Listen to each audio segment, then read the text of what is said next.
Moi, je suis Caroline Allen. Je suis un peu le mouton noir de la nutrition, d'où ma carte. Le mouton noir, pourquoi? Mais parce que je suis impliquée dans le sport. Je fais du sport aussi. Puis quand on s'entraîne, est-ce que vous m'entendez bien? Oui. Quand on s'entraîne, en fait, on ne mange pas comme tout le monde. On ne mange pas du McDo non plus. Mais ça fait qu'on a besoin de manger, par exemple, est-ce que vous avez des exemples de différences avec monsieur sportif du dimanche ou quelqu'un qui ne s'entraîne pas du tout? Quand on est sportif, par exemple, je vais vous souffler la réponse. Il faut, oui, Stéphane, plus de calories, beaucoup plus de calories. On va voir tantôt combien. Et il faut manger aussi, par exemple, plus salé. Pourquoi? Parce qu'on perd du sodium ou du sel dans la transpiration, dans l'urine, puis peut-être le fait d'être sportif fait qu'on jacasse un peu plus. Bien, quand on parle beaucoup, il nous faut aussi plus d'eau, mais plus de sodium. Ça va? Donc, avant de commencer, je voulais juste dire que, en fait, je voulais savoir qui ici est joueur de soccer, joueuse de soccer. Ouais? Ouais. Qui voudrait être joueuse de soccer ou joueur de soccer? Hein? Stéphane? Il y a assez d'autres sports. C'est ça, c'est ça. J'ai joué au soccer moi-même, au hockey. Maintenant, je fais de la course à pied. Mais j'ai appris ce matin qu'un joueur de soccer, en moyenne, sur une période de 60 à 90 minutes, va courir une distance qui est assez significative. Combien de kilomètres, vous pensez, en discontinu, bien sûr, est-ce qu'un joueur de soccer va s'aventurer à parcourir pendant un match ou une pratique? Ouais, il connaît la réponse en plus. C'est 10 kilomètres à peu près. Ce qui fait quand même une distance significative. Vous pouvez penser aux journées de tournoi ou aux journées où on n'a pas beaucoup de temps entre la pratique et le match. Des fois, quand on est impliqué dans deux équipes, hein, ça peut arriver. Mais là, ça fait beaucoup, beaucoup de calories qu'on a en déficit, par exemple. Donc, aujourd'hui, je vais vous dire quelles sont les façons de carburer le corps, qui est le joueur ou la joueuse de soccer. Je vais vous donner aussi des trucs pour éviter de frapper le mur. J'essaie de faire des jeux de mots de soccer, mais vous pouvez m'aider parce qu'il me semble que ça fait longtemps. Là. On ne frappe pas le mur au soccer, mais en tout cas, on se fait notre propre jambette. Là. Quels sont les carburants alimentaires pour nourrir le soccer? Donc là, je ne parle pas de groupe alimentaire, je ne parle pas de restaurant particulier. Hein, là, vous allez... je vais vous parler. Mais je parle de nutriments. En fait, dans l'alimentation, il y a 44 nutriments. Il y en a 4 qui donnent des calories. 4 seulement. Est-ce que vous les connaissez? Est-ce que je vais vous... Hein? La journée était longue.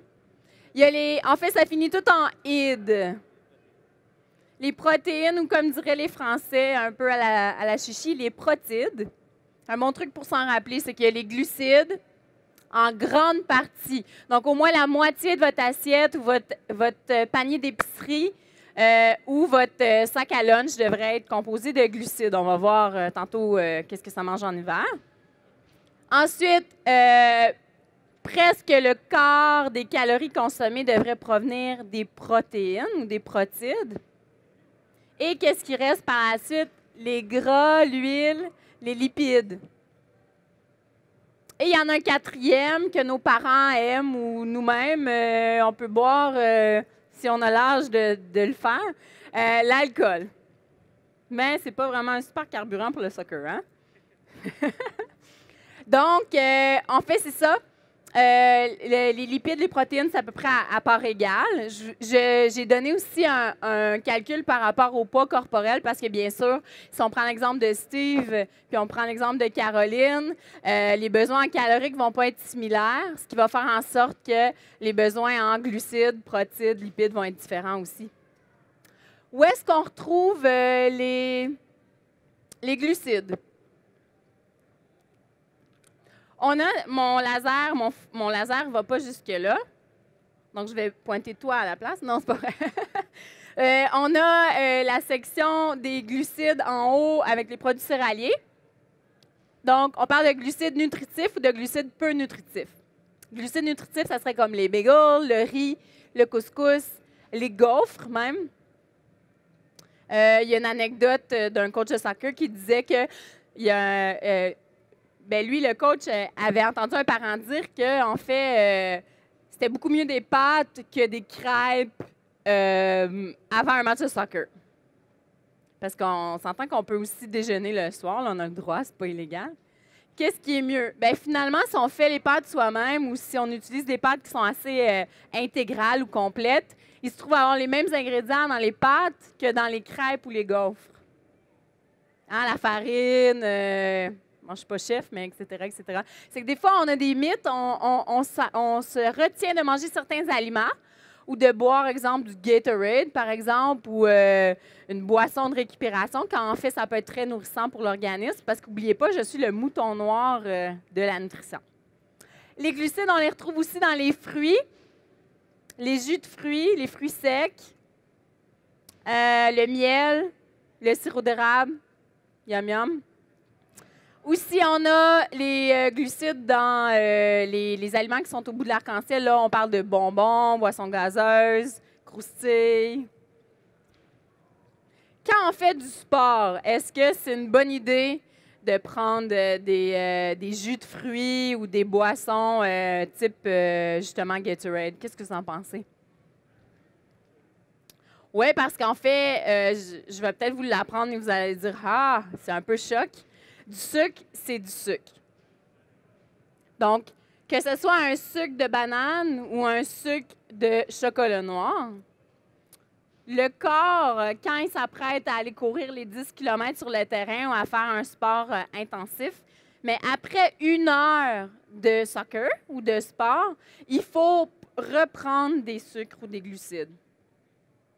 C'est pas une bonne idée à ce moment-là de manger un chili avec des légumineuses ou de manger des céréales all bran parce qu'il va falloir prendre trop de temps pour décortiquer ces sucres-là. Ce qu'il nous faut vraiment, c'est du sucre de jelly bean.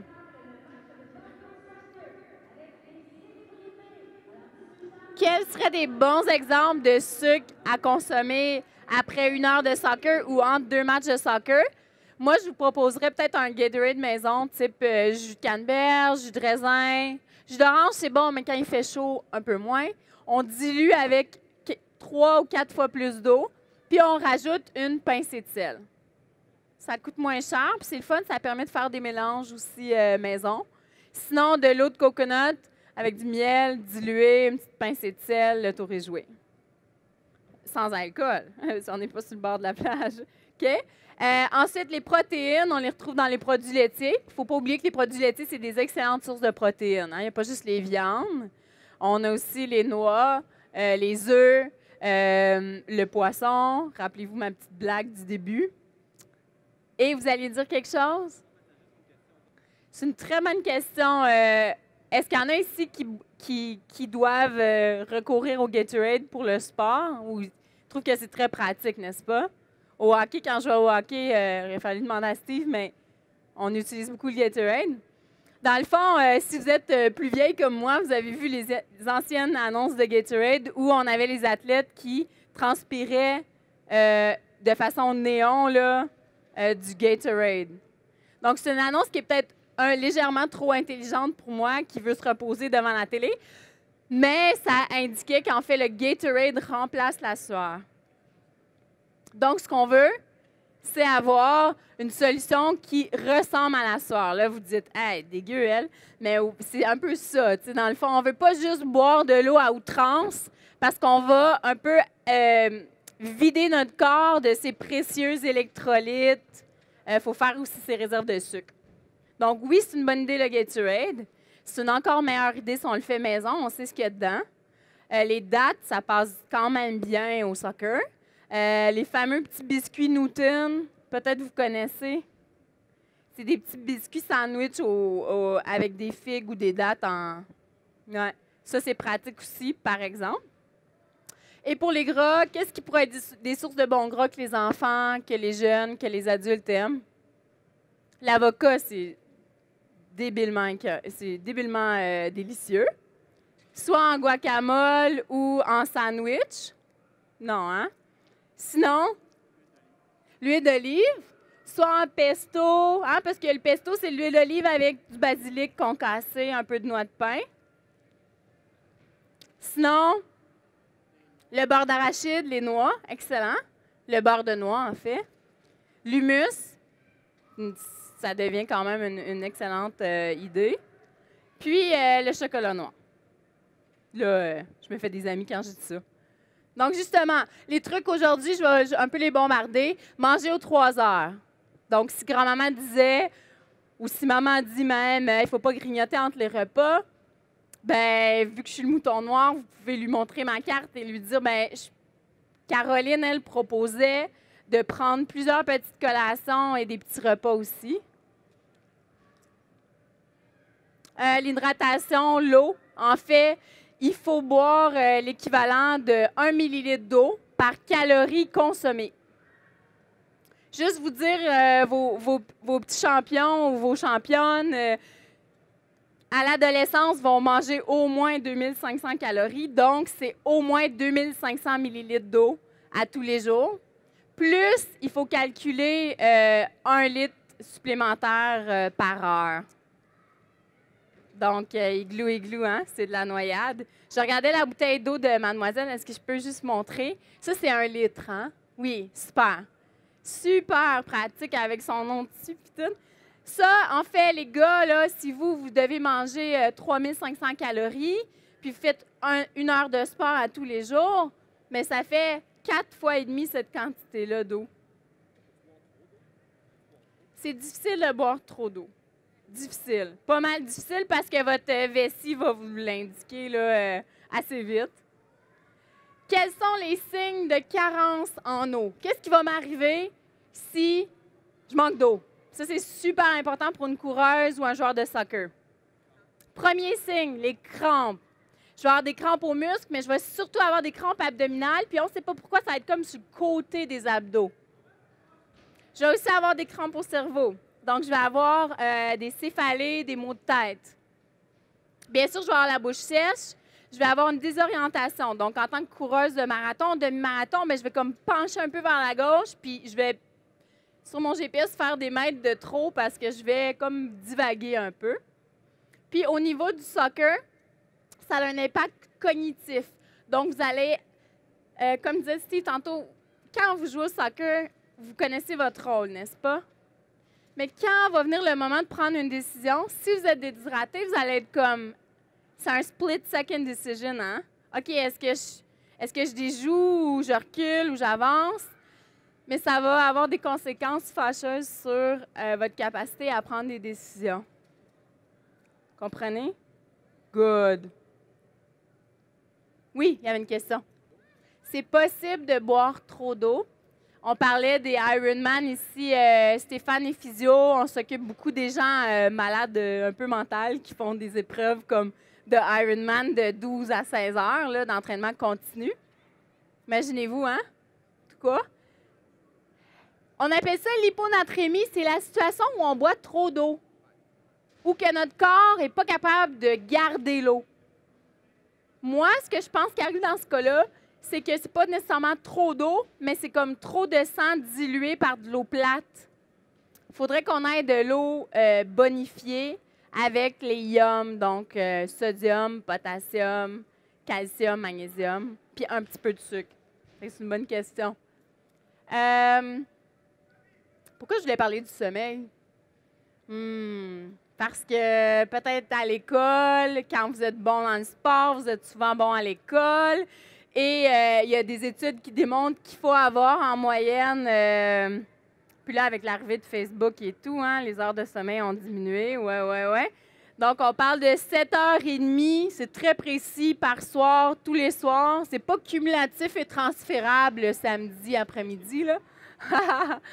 Qu'est-ce qui arrive si on ne dort pas assez d'heures? Excusez-moi, petit lapsus. Je voulais dire boire de l'eau, hein? On va avoir de la misère à savoir si on a faim ou pas faim. Donc, peut-être qu'on va se dire, coudonc, comment ça se fait? J'ai super faim aujourd'hui. soit que j'ai pas bu assez d'eau ou que j'ai pas dormi suffisamment la veille.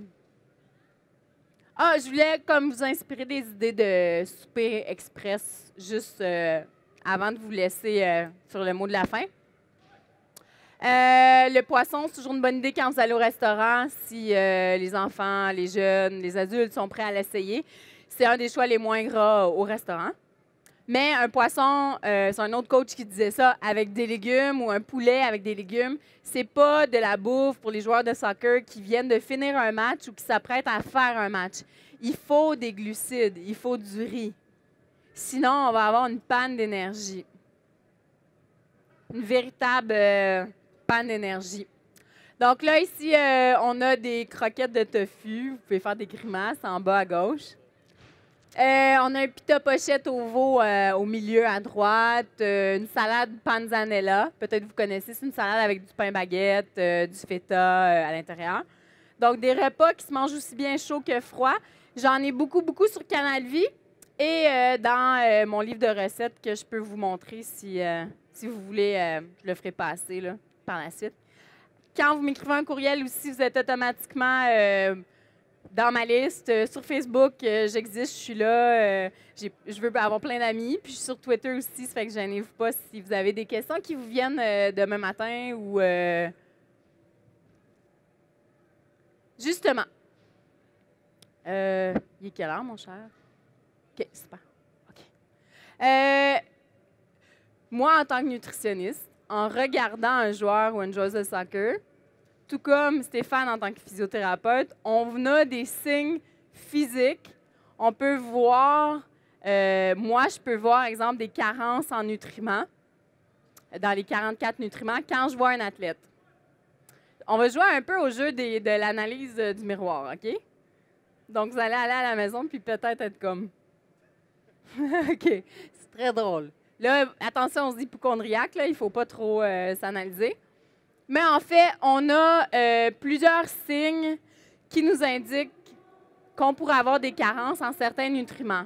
Est-ce qu'il y en a qui ont des exemples? Tantôt, on a parlé de l'eau, c'est que ça, c'est réglé. Quand on manque de certains nutriments, notre corps nous parle. Excuse-moi, je pense que c'est plus clair. Donc, il nous envoie des signes, il nous dit, par exemple, moi, un athlète qui est souvent grippé, qui est souvent malade, c'est son système immunitaire. Il n'est pas malade à vie à l'hôpital, mais c'est son système immunitaire qui est affaibli. Qu'est-ce que ça pourrait dire en termes de nutriments? Il manque de quels nutriments? Les protéines. C'est démontré par les études que les athlètes, bien sûr, ont des besoins plus élevés en protéines. Quand on est sportif, on met souvent l'emphase sur les glucides. Mais ce n'est pas juste les journées où on s'entraîne qu'il faut des protéines, donc produits laitiers, viande, noix, œufs. C'est aussi entre les périodes d'entraînement. Parce que pensez-y, le moment où vous avez les courbatures musculaires, ce n'est pas pendant le sport, c'est entre les périodes de sport. Donc, c'est là que la micro-guérison musculaire va se faire. Les athlètes aussi ont besoin de davantage de probiotiques et d'oméga 3, mais on y reviendra. Comment est-ce qu'on peut regarder quelqu'un et savoir s'il manque de protéines physiquement? Vous allez rire, bien, c'est pas très drôle, mais il va y avoir un petit creux ici au niveau des tempes. Donc, si vous regardez les personnes âgées qui ont habituellement, ils mangent moins. Les personnes qui sont malheureusement malades, atteintes d'une maladie difficile, vont avoir des tempes plus creuses. C'est parce qu'on a des millions de muscles ici. Les personnes qui souffrent de troubles alimentaires, par exemple d'anorexie, on va voir vraiment un creux au niveau des muscles. Bien, ça indique qu'il commence à être un petit peu plus trop tard ou il faut adresser la situation. Il faut prendre rendez-vous avec Caroline. Un autre signe aussi, c'est un manque de fer. Comment est-ce qu'on sait si on manque de fer? Bien, c'est un test un peu le fun. Là, là j'ai du Cutex, mais on pèse sur nos vrais ongles. C'est blanc. Puis on voit la vitesse à laquelle ça redevient plein de sang vif. Là. Si c'est très lent, bien à ce moment-là, c'est peut-être parce qu'il faut manger plus d'épinards comme Popeye, puis manger plus de viande rouge, de légumineuses, trucs comme ça. Un autre signe qu'on peut se manquer de faire, c'est si on se lève rapidement, on court, on regarde en bas, puis on voit des petites étoiles grises dans notre champ de vision. Ah ah ah. Je vais passer avec vos questions, demandes. Peut-être vous allez devenir mon étude de cas. Peut-être je vais vous en présenter une. Oui. Combien de temps avant un match est-ce qu'il faudrait manger? Idéalement, on se laisserait 1 heure ou plus parce que le temps de digérer. 2 heures, ça serait vraiment l'idéal. Moi, je trouve que 3 heures, c'est un peu long pour des jeunes parce que les jeunes ont tendance à avoir une très bonne digestion, à digérer assez rapidement. Ce qui veut dire qu'après une demi-heure de soccer, ça se peut qu'il manque de jus un peu. Dans la première heure de soccer, l'eau suffit. Ça peut être de l'eau comme mademoiselle, là, on a dit le petit Gatorade, ou ça peut être de l'eau plate. Puis par la suite, après 1 heure, dans la demi-heure qui suit, il faudrait prendre une collation comme on veut des aliments qui sont bipolaires. OK? Vous allez dire, c'est mon petit truc. Bipolaire, ça veut dire qu'il y a des glucides et des protéines. Je vais vous donner quelques exemples, mais peut-être vous les connaissez déjà. Le lait au chocolat a des glucides et des protéines. Le yogourt grec ou le yogourt avec des fruits. Ouais. Le quinoa, glucides et protéines. Le bagel.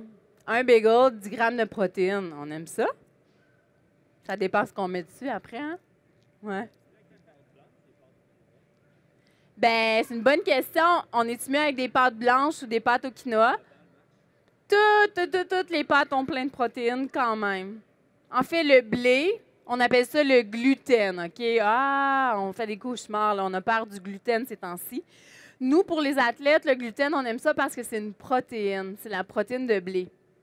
Ce qui fait que des fois, on regarde des céréales ou des barres tendres, puis on se dit, coudonc, il y a des protéines là-dedans. Comment ça se fait? C'est à cause du blé.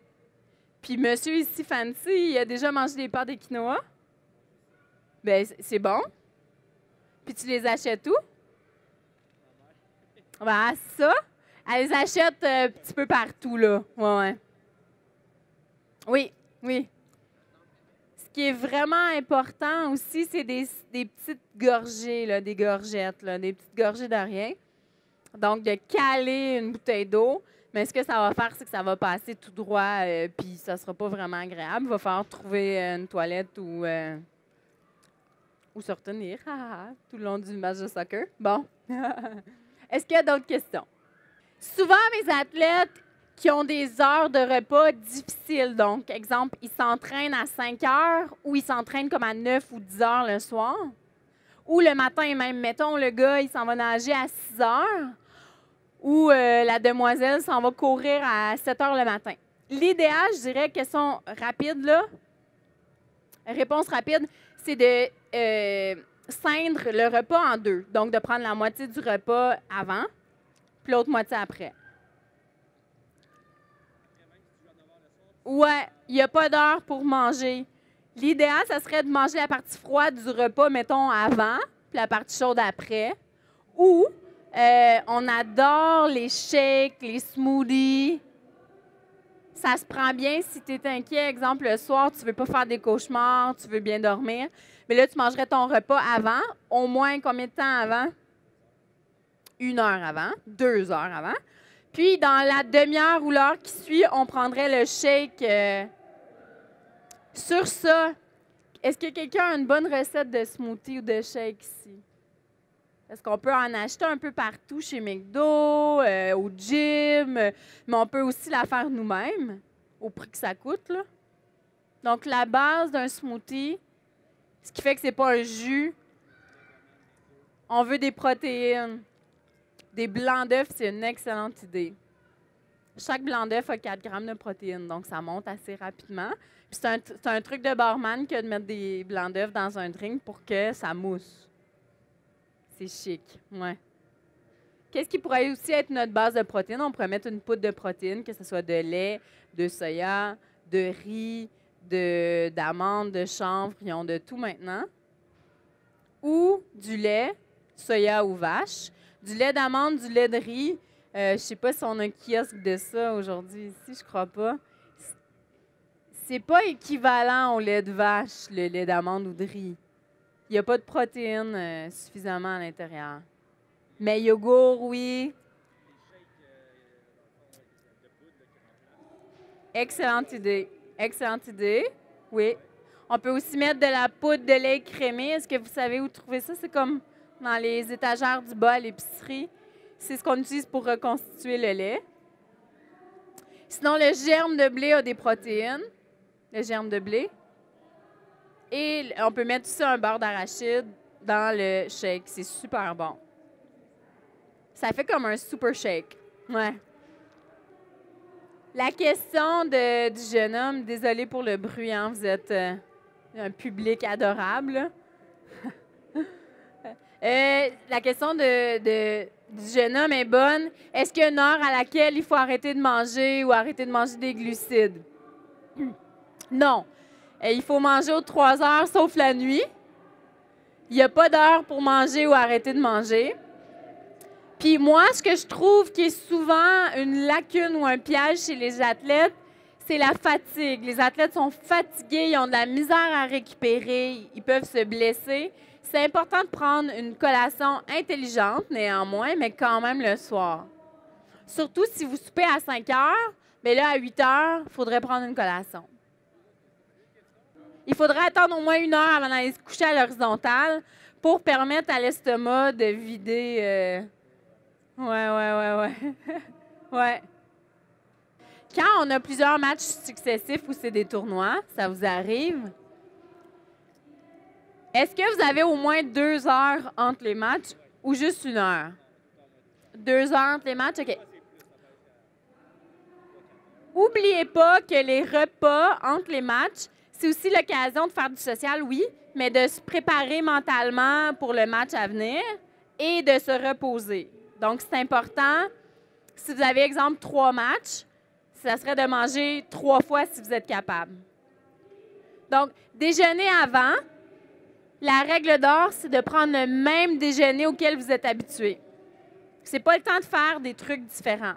Donc, si c'est des gaufres avec du yogourt ou du beurre d'arachide, ou si c'est du gruau avec des raisins secs, des noix, un bagel avec un peu de Nutella. Ouais. Continuez comme ça. Puis ce qui est vraiment l'idéal entre les matchs quand ils sont successifs, je pense que ça serait comme un sandwich aux œufs, un wrap, une soupe repas. Est-ce qu'il y a autre chose? Ah, il paraît le riz, ça se prend super bien. C'est que ça peut être une salade de riz, un smoothie même. I think that's it. Froid, tu sais. Ouais, spaghetti, là, c'est l'heure. Ouais. Ça a l'air drôle à dire, mais même chez McDo, c'est possible de bien manger. Par exemple, les croquettes de poulet, c'est quand même un bon choix. Ouais. Chez Tim Hortons, il y a quand même des bons choix. C'est juste plus salé. Mais nous, on est athlètes. On se souvient ma phrase d'ouverture qui dit qu'on doit manger salé. C'est un peu ça. J'ai pas vraiment de mots de conclusion. Je veux juste vous remercier vraiment d'avoir été là.